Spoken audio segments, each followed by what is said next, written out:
Bonjour, cette capsule vidéo présente trois exemples de dérivation de fonctions utilisant la règle de la puissance, mais dans les cas où la puissance est une fraction ou un nombre négatif. Alors, je rappelle la règle en premier lieu. Donc, supposons qu'on a x exposant r, où r est un nombre réel. La dérivée donne r fois x exposant r moins 1. Alors, cette règle-là s'applique autant pour des nombres entiers, positifs, négatifs, que pour des nombres fractionnaires, des nombres à virgule. Alors, on va y aller avec le premier exemple, la fonction racine carrée de x plus une demi. Donc, première chose, on va chercher la fonction dérivée. Et en premier lieu, on peut réécrire la fonction de départ sous la forme d'une puissance. En effet,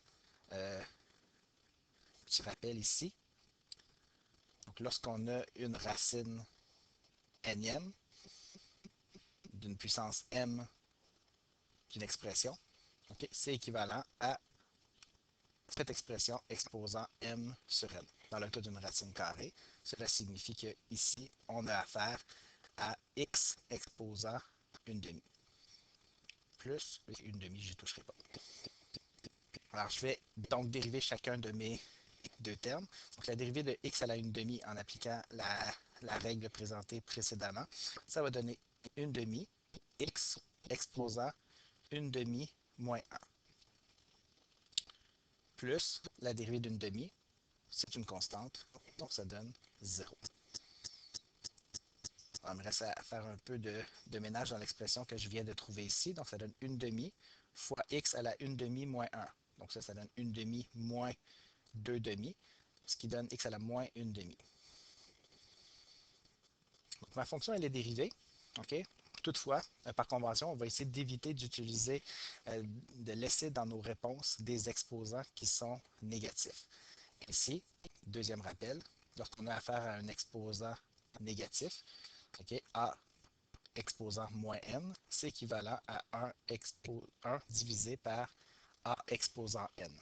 Donc, un exposant négatif, au final, ça prend la puissance et ça lui fait sauter la barre de fraction. Donc, si c'est au numérateur, on la déplace au dénominateur. C'est ce qui transforme le négatif en positif ou vice-versa. Et c'est la même chose si on part du dénominateur. Alors, ici, au final, notre expression x à la moins une demi va aller rejoindre le 2 du dénominateur et va se transformer en exposant positif, donc x exposant plus une demi. Donc, on peut laisser la réponse comme ça, mais aussi on peut la réécrire sous une forme qui ressemble à l'expression initiale, c'est-à-dire avec une racine carrée, donc 1 sur 2 racine de x. L'une des deux dernières formes sera adéquate pour donner la réponse. Alors, on fait qu'un deuxième exemple. Donc, un peu comme je l'ai fait précédemment, je vais réécrire l'expression initiale pour pouvoir appliquer la règle de la puissance. Donc, premièrement, le premier terme ici, c'est la racine cubique de x à la 5.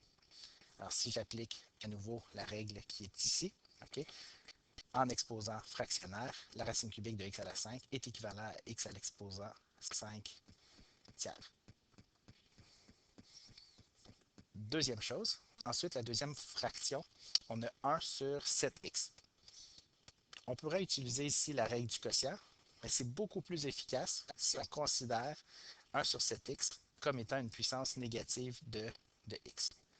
Pour ce faire, okay, lorsqu'on a des puissances de x au dénominateur, on peut les envoyer au numérateur avec la propriété qu'on a ici. Donc, on va intégrer les exposants négatifs là où il n'y en avait pas au départ, justement pour pouvoir se simplifier la vie. Alors, première chose, okay, le 1 septième, lui, n'est pas affecté par la transformation qu'on s'apprête à faire. Le 1 reste en haut et le 7 reste en bas. Donc, notez que je n'ai pas écrit le 1 parce que le x, il va aller au numérateur et le 1 deviendra facultatif. Donc, ça, c'est x exposant moins 1. Donc, 1 sur x, c'est la même chose que x exposant moins 1. Donc, 1 sur 7x, c'est x exposant moins 1 sur 7. Donc, soyez vigilants, le 7 demeure au dénominateur. Ça, c'est une erreur fréquente de le déplacer au numérateur en même temps que le x. Ce n'est pas le cas. Alors, on n'a même pas commencé encore à dériver, alors on va commencer maintenant ici, maintenant qu'on a une forme adéquate qui va me permettre d'utiliser la règle qui est ici. Alors, je vais aller chercher la dérivée en appliquant ma formule. Alors, 5 tiers x exposant 5 tiers moins 1 plus. Donc, qu'est-ce que je fais maintenant avec ici ma division par 7? Ben, c'est rien d'autre qu'une multiplication par 1 septième. Donc, c'est une constante multiplicative. Alors, on la conserve dans notre dérivée. Donc, on conserve notre 7 au dénominateur au même titre qu'on conserverait une multiplication par 1 septième. Et je vais me contenter de dériver la partie algébrique, c'est-à-dire x exposant moins 1, en faisant moins 1 fois x exposant moins 1 moins 1. Donc là, ma dérivée est terminée, mais on pourrait l'écrire un petit peu mieux. Donc, 5 tiers de x exposant 5 tiers moins 1. 5 tiers moins 1, si on met au même dénominateur, c'est 5 tiers moins 3 tiers. C'est donc exposant 2 tiers. Ensuite, l'addition d'un négatif donne une soustraction, toujours sur 7, de x exposant moins 2. Un peu comme précédemment, on veut éviter les réponses avec des puissances négatives. Alors, on va faire une dernière transformation, 5 tiers de x à la 2 tiers, moins, donc toujours le 7 en bas, mais cette fois le x exposant moins 2, on va l'envoyer au dénominateur. Ce faisant, on change le signe de l'exposant. Et qu'est-ce qui reste en haut? Bien, il ne reste plus que le 1 qui est toujours présent. Alors, ce serait ici la réponse finale. Dans certaines circonstances, on pourrait demander à ce que cette réponse-là soit ramenée à un dénominateur commun. Par exemple, si on voulait chercher des valeurs critiques de la fonction. Passons au dernier exemple, soit la fonction 6 sur x2 plus la racine de 10. Donc, un peu comme précédemment, je vais la retravailler un petit peu. Donc, la fameuse fraction avec des x au dénominateur. Comme au numérateur, on a une constante, on peut se permettre de ne pas utiliser la règle du quotient. De quelle manière? En ramenant la puissance x à la 2 au numérateur avec un exposant négatif. Donc, 6x à la moins 2 est équivalent de 6 sur x2.